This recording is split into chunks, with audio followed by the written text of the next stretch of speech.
Hey guys, check out our sale over at Fantasy Sabers, where for the entirety of April with every order, we're giving away a free mystery saber. We offer the best NeoPixel sabers on the market. There's never been a better time to grab one for yourself and fulfill your Star Wars dreams. Hey everyone, and welcome back to another fanfiction. The Nightsisters are a clan of witches who reside on the planet of Dathomir. They wield a form of dark side magic which flowed from the magical E-core that resonated throughout the planet. We have primarily seen them in the Clone Wars, and any episode they showed up in instantly became a fan favorite. And since, an entire body of lore has been released to support these dark witches. So what if Anakin was raised by the Nightsisters instead of the Jedi at the temple? Let's start today's story on Tatooine. For the Nightsisters to raise Anakin, let's say that they purchased Shmi and Anakin as slaves when Anakin was very little, maybe 4 or 5 years old. Anakin would be brought to Mother Talzin, the leader of the Nightsisters, who instantly takes a keen interest in the boy. They can all sense Anakin's raw power, a presence in the Force unlike anything they've ever encountered before, which is because he's the Chosen One. But as Dathomirian witches, they've never heard of a Chosen One prophecy about the Jedi or Sith. Talzin performs an ancient ritual, one that has never been performed on a male, calling upon the dark ichor that flows through Dathomir, weaving spells that seep into Anakin's very being, binding him to the Nightsisters' magic. The green mist swells around him, crackling with raw energy, and for the first time in history, a male is granted the power of Nightsister magic. At first, Anakin struggles, his body rejecting the unnatural energy and his mind clouded by confusion, as he attempts to grasp the nature of the power Talzin has given him. Unlike the Jedi, who teach control and patience, the Nightsisters demand instinct and willpower, pushing them to tap into the ichor that now surges through his veins. He learns to channel the magic through ritual and emotion, shaping it with the intent rather than discipline, and his training is brutal. He is taught to weave illusions, to bend reality with a flick of his wrist, to disappear into the mist like a shadow. He is forced into battles against spectral warriors conjured from the depths of the spirit realm, each strike testing his ability to manipulate the magic that fuels him. He stumbles, fails, and nearly breaks under the pressure. But the Nightsisters do not coddle. Weakness has no place among them. Over time, Anakin begins to adapt, his raw power molding to the will of the Nightsisters, his connection to the ichor deepening until it feels as natural as breathing. He learns to summon ethereal blades from pure energy, to command the dead for brief moments, to infuse his very body with dark energy that grants him speed and strength beyond natural limits. As the years pass, he becomes something new, something the galaxy has never seen before. A warrior of both the Force and Nightsister magic, a living weapon unlike anything the Jedi or Sith could ever imagine they'd ever seen. Anakin had long since proven himself to the Nightsisters, not just as a warrior but as a brother among them, and with each passing year, he became more intertwined with their ways, their rituals, and their world. Missions took him all across the galaxy, striking down those who threatened Dathomir, retrieving artifacts of power, eliminating enemies in the dead of the night with silent precision only a Nightsister trained warrior could achieve. Anakin had lots of friends in the Nightsisters, but one woman caught his eye more than others. Karis, an endearing and powerful woman. More often than not, Karis was at his side. She was fierce, cunning, and unlike anyone he had ever met. Her mastery of the ichor was mesmerizing, her strength undeniable, but it was the way she saw him, truly saw him, that changed everything.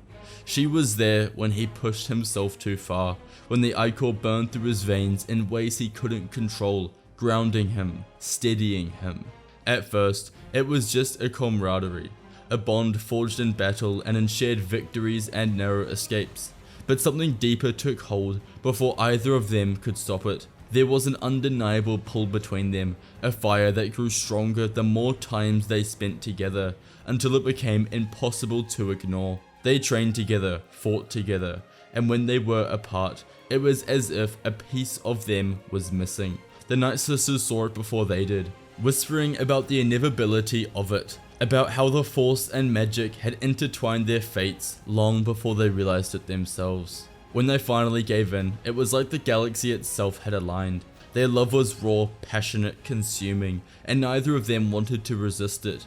They were married in a Nightsister ritual beneath the red sky of Dathomir, surrounded by those who had become their family. The Nightsisters rejoiced, seeing them as not just a union of two warriors, but the promise of something greater, something powerful, and when Karis became pregnant, the joy was immeasurable. Their child, Jameis, was a being of both the Force and Nightsister magic, and would be unlike anyone who had come before. Anakin, who was once a slave, once an outsider, had found everything he never thought he would. Love, family, purpose. But even as he held Karis close at night, feeling the warmth of her presence, in the wider galaxy, the Clone Wars had begun, and the Separatists began pillaging worlds. Dathomir remained untouched, disconnected from the Republic and Separatists, just as it had always been. Yet, despite its isolation, the Jedi sensed something powerful, something unnatural, a vergence unlike any they had ever encountered before. And so, they came.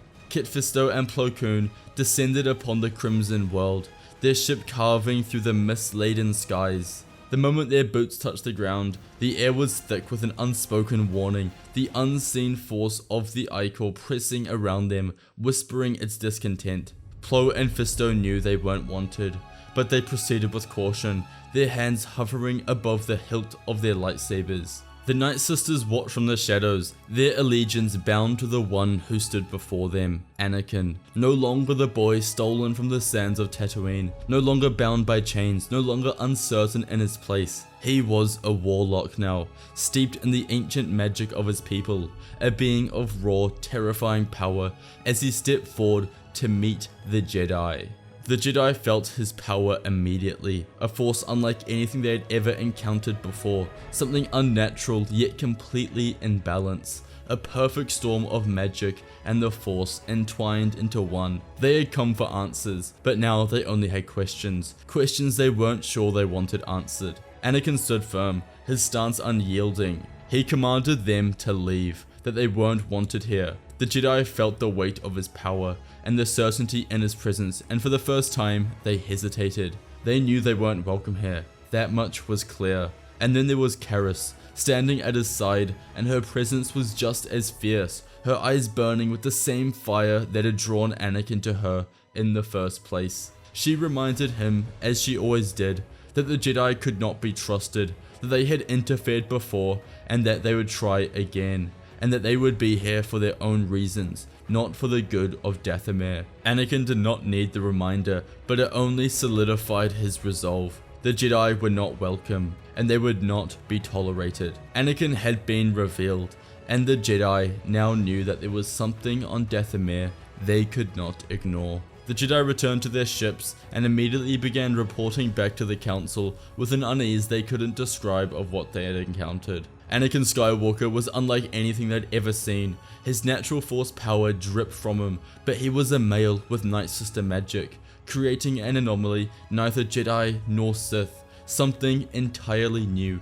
The dark energy of Dathomir clung to him, and while he showed no outward aggression, the sheer magnitude of his abilities could make him a potential danger. Mace Windu argued that such power, if left unchecked, was a risk to the Jedi that they couldn't afford, especially during the Clone Wars. Windu insisted that Anakin should be contained before he became something beyond their ability to control, reminding the Council that Nightsister magic stems from the dark side. Others, like Obi-Wan, countered, saying that the boy had done nothing to warrant such treatment, that he had lived in peace amongst the Nightsisters, never seeking war or conflict, and seizing him against his will would be a betrayal of justice, and the last thing they want to do is bring the Nightsisters into the war, potentially on the opposite side. The debate raged, some Jedi seeing an ally and others seeing a threat, but in the end, the Council voted to leave Dathomir untouched, for now at least. Yet, even as Kit Fisto and Plo Koon piloted their ship back to Coruscant, neither of them could shake the feeling that this wasn't the last time the Jedi would cross paths with Anakin Skywalker. Anakin and the Nightsisters would go back to their peaceful way of life, where they lived together and trained in combat in case of anyone attacking. As for Palpatine, he hears about Anakin through his spies, and since the Jedi Council became so concerned with his presence, he had foreseen many obstacles in his path to ultimate power, but this was something beyond his calculations, an individual wielding both the natural force and the arcane Nightsister magic, untouched by the rigid teachings of the Jedi or the Sith. That made him a threat unlike any other. He considered the possibilities, wondering if Anakin could be molded, twisted into a weapon that served his grand design, but the unpredictability of Nightsister magic made that too risky. The boy was not trained in the Sith way, nor was he bound by the Jedi's weakness. He was simply a wildcard, an unknown factor that could spiral beyond even Palpatine's reach, and that was unacceptable. His rule depended on control, and something so powerful yet uncontrollable could not be left to fester. He needed to act before Anakin became too large of a threat to contain. What's funny here is that Palpatine's mindset is almost the exact same as Windu's and some of the other Jedi, but their overall final goal was slightly different. But maybe that means that the Jedi and Sith aren't so different after all. Palpatine's mind moved swiftly to strategy. Dathomir could not simply be ignored. The Separatists had the forces, and the Clone Wars had given him the perfect excuse to wage war wherever he pleased. He turned his focus to the droid factories, ordering the production to ramp up, warships to be mobilized, and the invasion plans to be drawn. This would be the largest offensive of the war, a brutal, overwhelming strike that would leave no room for resistance. Dathomir would burn, and in its ashes, Anakin would either submit or perish. The invasion came like a storm, tearing through the crimson forest of Dathomir with fire and metal, as massive Separatist warships emerged from the sky.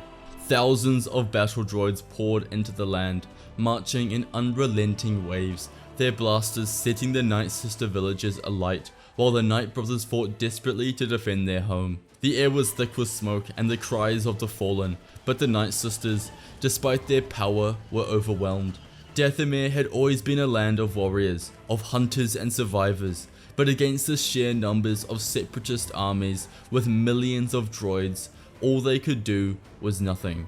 General Grievous led the massacre with ruthless efficiency, his lightsabers cutting through warriors like they were nothing, while Count Dooku and Darth Sidious watched from above, orchestrating the slaughter under the direct orders of his master. Despite their skills, the Nightsisters fell one by one, their magic struggling against the endless mechanical horde. Anakin and Talzin had no choice but to call the Republic for help, otherwise their people would be decimated. But the Republic's response was uncertain, slow, and Dathomir burned.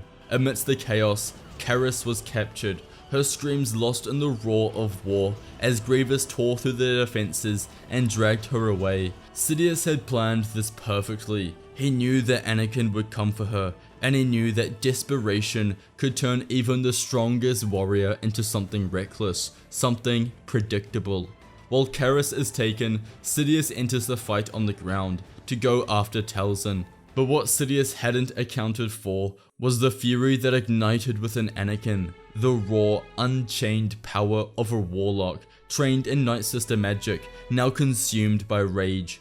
Anakin's blood boiled as he felt Karis slip from his grasp, the connection between them pulling at him like a chain wrapped around his soul. He would not let this stand. With his eyes burning the green glow of Nightsister energy, he rallied the surviving warriors, his voice cutting through the battlefield like thunder. The droids were endless, but so was his fury. Shadows twisted around him, ichor surging through his veins, and the Force bent to his will in ways neither Jedi or Sith could comprehend. As the battle raged across Dathomir, Sidious locates and engages Mother Talzin. Talzin conjured spirits in a clash of nightmarish energy, a battle of raw, unchecked power that split the very sky. Lightning crackled in the air, and the force around them seemed to tremble as the two dark side masters fought for dominance. Her green lightning clashed with Palpatine's sapphire strikes, and the battle of force powers began. Meanwhile, Anakin's rage was a force of nature into itself, tearing through the Separatist ranks as he cut down droids like they were nothing, his Nightsister magic making him a true terror on the battlefield. His senses were ablaze with fury, guiding him as he stormed into the Separatist stronghold, slicing through everything in his path until he found General Grievous, whose cold, mechanic frame was no match for the raw power of Anakin's attacks. Grievous fell, his body crashing beneath the weight of Anakin's wrath, but there was no time for triumph. The Force pulled him forward, guiding him to where Count Dooku stood, his cold eyes narrowing as he held Karis captive, her struggles futile against his grasp. The Sith Lord's taunting words were cut off as Anakin, fueled by the raw, untamed power of his Nightsister magic, lashed out with tendrils of ichor, dark energy wrapping around Dooku like a living thing. The Sith Lord's body contorted in agony as Anakin's will crushed him, his heart torn from his chest by the power of the dark side as he fell lifeless to the ground. Anakin stood more powerful than ever above the remains of his enemies. As Anakin freed Karis, their escape was cut short by the sight of Sidious hitting Talzin in the heart with lightning as she dropped to the floor. Sidious stood above the dying Nightsister, his laughter filling the void as her life force waned. But before she died, she made eye contact with Anakin, sending a message through the magical ichor and telling him that he will be the next true ruler of Dathomir, the new Father Skywalker, and that he must defeat Sidious now. Now a force unlike any other in the galaxy, Anakin stood, his power a fusion of Nightsister magic and force powers. Sidious underestimated the sheer might of his opponent as the two clashed, displaying a breathtaking force sorcery, ichor, and unrelenting fury. But Anakin's magic overwhelmed Sidious, and as the Jedi and Republic forces arrived with their clone troopers, the battle raged on. Sidious began weakening, and he ignited his lightsaber for the first time to swing at Anakin, but Skywalker's magic catches hold of the blade as he disarms Palpatine and kills him with his own weapon through the heart. As this happens, engines roar above as Republic cruisers exit hyperspace and clone troopers arrive to help the Dathomirians. With Dooku dead, Grievous destroyed, and Sidious vanquished, the Separatist army began to collapse. The droids were heavily outmatched, and the Republic forces saved the Nightsisters and Night Brothers from being extinct. Dathomir now lay in ruins, and their numbers significantly depleted, including the loss of their leader, Mother Talzin. Atop the now broken altar of the Nightsisters, Anakin stood, crowned as the new ruler. Mace Windu and Plo Koon observed him from a distance, knowing they had no sway over the power that he harnessed. With a steady gaze, Anakin told the Jedi that both their ways and the Sith's had failed, and that Dathomir under his rule would stand free from the corrupting influence of the Jedi and the Sith alike. Powerless to change his course, the Jedi were left with no choice but to accept the reality of his reign, watching as the Republic shifted from its initial intention to conquer Dathomir to instead aiding in its reconstruction, helping to rebuild what it had lost. Under Father Skywalker's guidance, the Nightsisters and Night Brothers began a new era, their society flourishing once again, though forever changed by the tragedy that had unfolded. Anakin, Karis, and their children stood together atop the newly erected Nightsister temple, looking over their people with a sense of fulfillment and unwavering determination. Anakin embraced his destiny fully, and would lead the Force and the ancient magic of the Nightsisters, standing tall as a symbol of new power, one that would never bow to the past again. Ignite your imagination with Fantasy Sabers. Thank you all for watching today's video. Please check out our saber shop, Fantasy Sabers, where you can get your very own NeoPixel saber for an affordable price and fulfill your childhood dreams of becoming a Jedi or a Sith. Also check out our membership platform to be able to watch our videos early, and may the Force be with you.